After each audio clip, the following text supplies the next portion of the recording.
2 Thessaloniciens. Chapitre 2.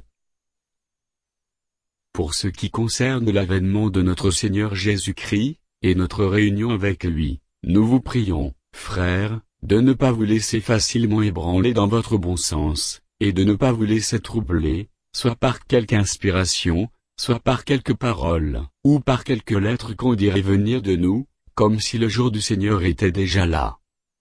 Que personne ne vous séduise d'aucune manière, car il faut que l'apostasie soit arrivée auparavant, et qu'on ait vu paraître l'homme du péché, le fils de la perdition, l'adversaire qui s'élève au-dessus de tout ce qu'on appelle Dieu ou de ce qu'on adore, jusqu'à s'asseoir dans le temple de Dieu, se proclamant lui-même Dieu.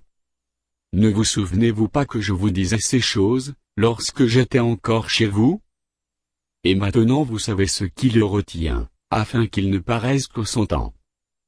Car le mystère de l'iniquité agit déjà, il faut seulement que celui qui le retient encore ait disparu. Et alors paraîtra l'impie, que le Seigneur Jésus détruira par le souffle de sa bouche, et qu'il anéantira par l'éclat de son avènement.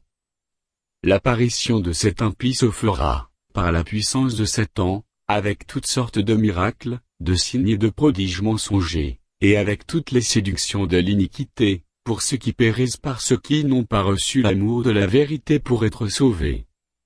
Aussi Dieu leur envoie une puissance d'égarement, pour qu'ils croient au mensonge, afin que tous ceux qui n'ont pas cru à la vérité, mais qui ont pris plaisir à l'injustice, soient condamnés. Pour nous, frères bien-aimés du Seigneur, nous devons à votre sujet rendre continuellement grâce à Dieu, parce que Dieu vous a choisi dès le commencement pour le salut, par la sanctification de l'Esprit, et par la foi en la vérité. C'est à quoi il vous a appelé par notre évangile, pour que vous possédiez la gloire de notre Seigneur Jésus-Christ. Ainsi donc, frères, demeurez fermes, et retenez les instructions que vous avez reçues, soit par notre parole, soit par notre lettre. Que notre Seigneur Jésus-Christ lui-même, et Dieu notre Père, qui nous a aimés et qui nous a donné par sa grâce une consolation éternelle et une bonne espérance, console vos cœurs, et vous affermisse en toute bonne œuvre et en toute bonne parole.